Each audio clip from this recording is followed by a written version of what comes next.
Olá, gente! Vamos para mais uma aula de biologia.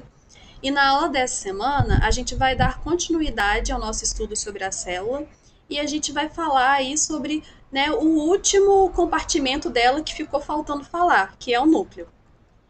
E como vocês já estão cansados aí de me ouvir falar, eu gosto muito de comparar que a célula é como se fosse um castelo, Eu falo lá que a membrana plasmática da célula seria como se fosse a muralha do castelo, porque é ela quem controla quem que vai entrar, quem que vai sair da célula.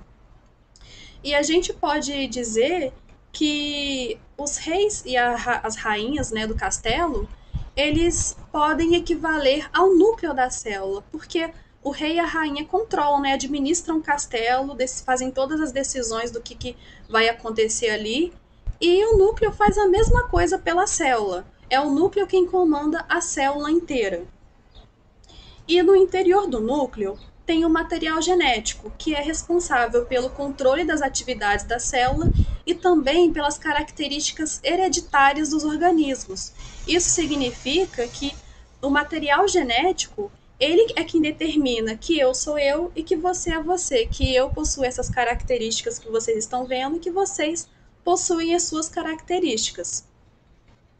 E é sempre bom lembrar que o núcleo ele está presente apenas nas células eucarióticas. Vocês lembram que a principal diferença entre a célula eucariótica e a procariótica é que na eucariótica o material genético está no interior do núcleo. Já na célula procariótica, o material genético está disperso no citoplasma. Então prestem muita atenção, porque em um tem o núcleo, em outro não tem o núcleo. Mas o material genético está presente nas duas, só que em uma está ali no núcleo e a outra está presente de forma dispersa no citoplasma. E a gente vai ver que o núcleo ele é composto da seguinte forma.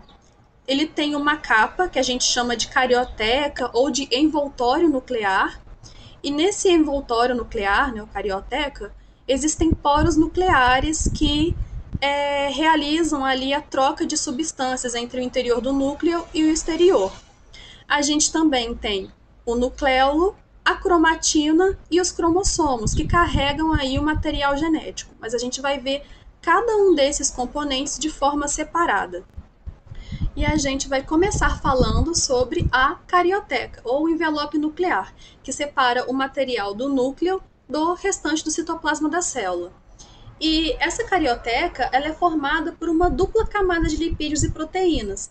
Se vocês lembram bem, a membrana plasmática ela também é formada por uma dupla camada de lipídios e proteínas.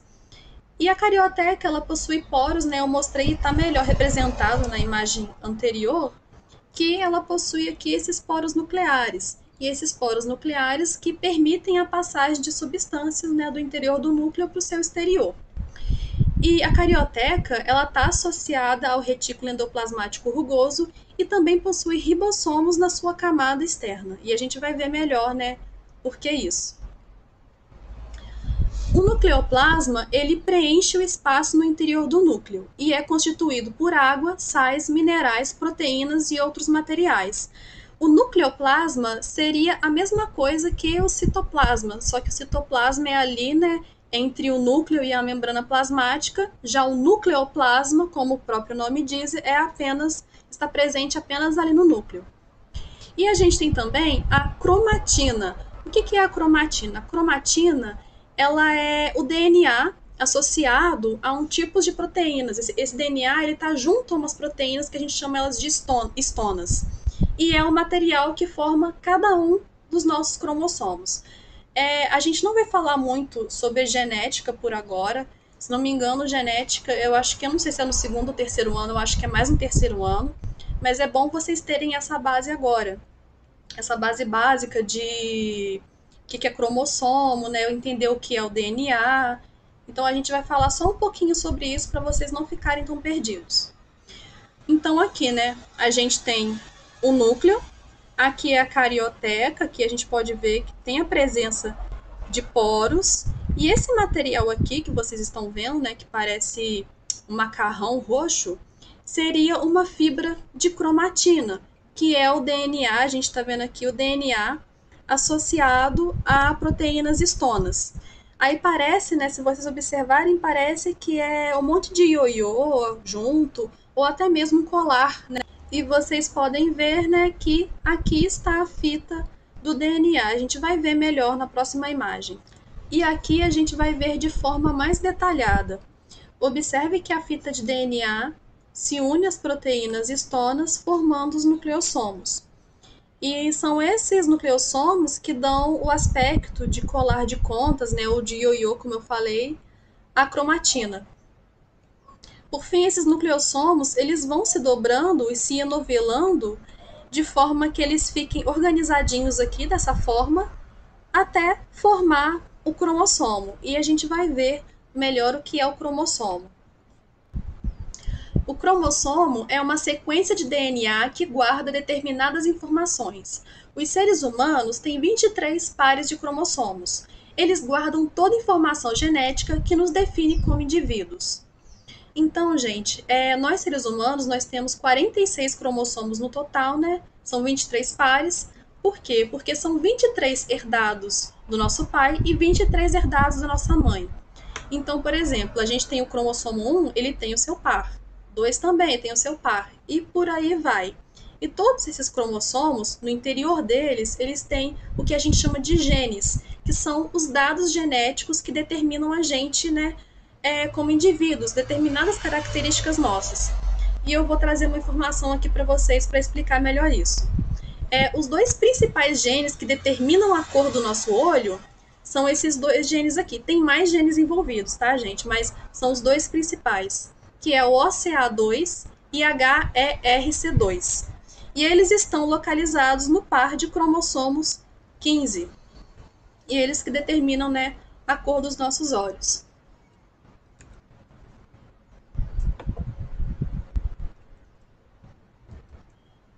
Então é interessante pensar que como que no interior das nossas células, todas as nossas células que têm núcleo, tem todo esse material aqui que guarda, né, como se fosse o nosso programa, o código que determina que a gente é a gente.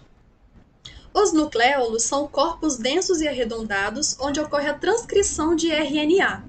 Esses RNA se associam a outras proteínas, formando ribonucleoproteínas, que irão compor os ribossomos.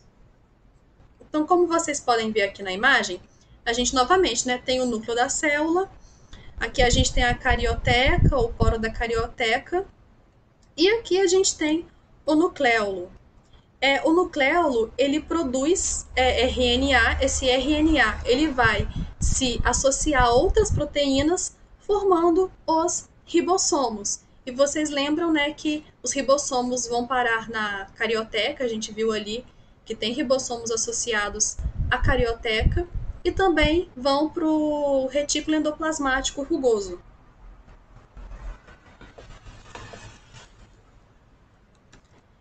E por fim, eu vou falar um pouquinho para vocês sobre a divisão celular. A divisão celular, a gente não vai ver ela de forma detalhada nesse momento, mas é bom saber por cima aí como é que ela funciona.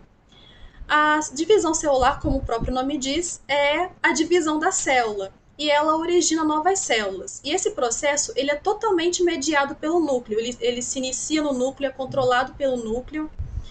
E a gente tem dois tipos de divisão celular, que são a mitose e a meiose, e a gente vai ver um pouquinho sobre cada uma delas.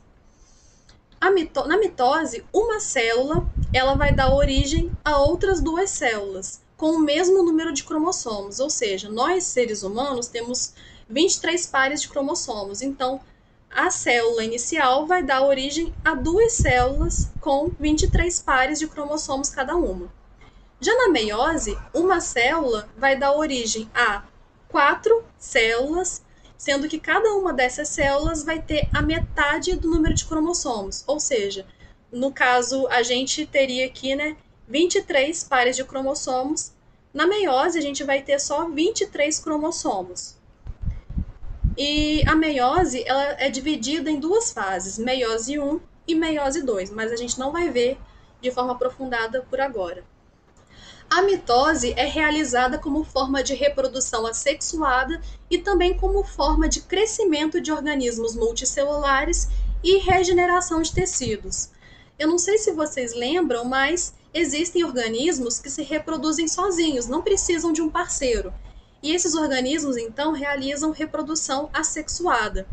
Um exemplo, né, desse tipo de organismo é a planária, que é um verme chato, é um verme que a gente encontra em regiões úmidas, em plantas, no solo. Ele é bem comum de se encontrar. E a planária, quando ela é dividida em várias partes, dá origem a novas planárias, que são idênticas à planária, né, que originou. E no caso de crescimento de organismos multicelulares, a gente tem como próprio exemplo o desenvolvimento humano.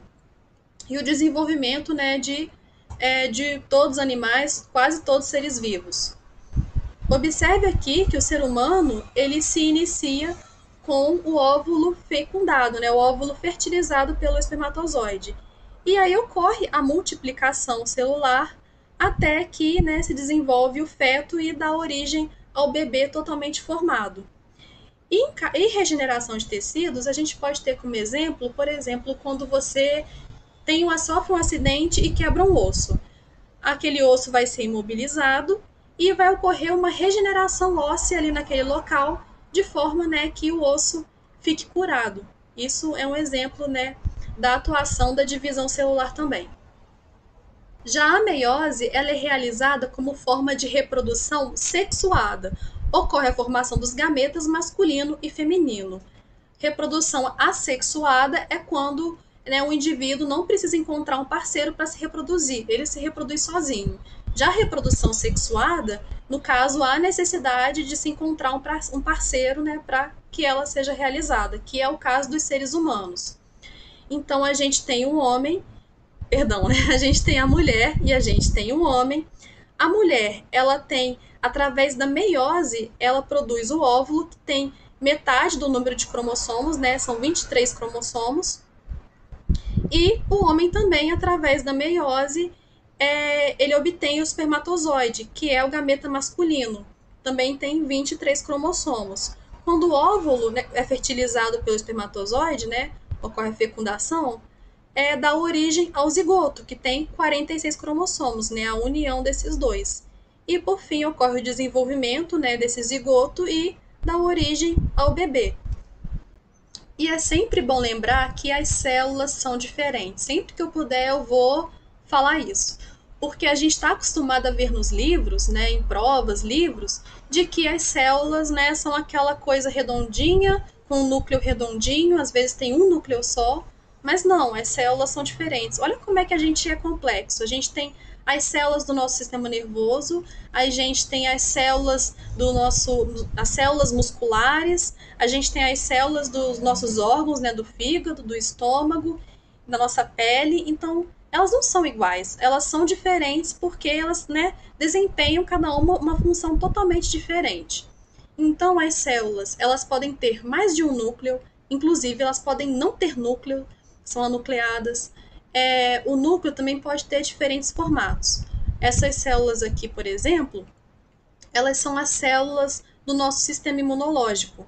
Observem como elas são diferentes. Olha, esse núcleo aqui tem formato de C, esse núcleo aqui ele está dividido em 3, mas é só um núcleo. Mas ele está dividido em 3. Esse aqui, olha só o núcleo que estranho, parece um feto. Esse aqui, olha o tamanho do núcleo, a célula é quase o núcleo inteiro. Então, né, eu trouxe esses exemplos. Aqui é uma outra célula do sistema imune, né, que eu falei para vocês. Aqui é uma célula muscular em que ela apresenta vários núcleos, ou seja, ela é multinucleada. Aqui é uma célula de um protozoário. Lembre-se que os protozoários são organismos unicelulares. E eles apresentam dois núcleos, o macronúcleo e o micronúcleo. E a gente tem as hemácias. As hemácias são células anucleadas, porque as hemácias elas vêm de outra célula que tem núcleo. Essa célula passa por vários processos, perde o núcleo e se torna hemácia. Então, é sempre bom a gente ter em mente, né, de que a gente tem uma grande variedade de células, não só no nosso organismo, mas como em todos os seres vivos.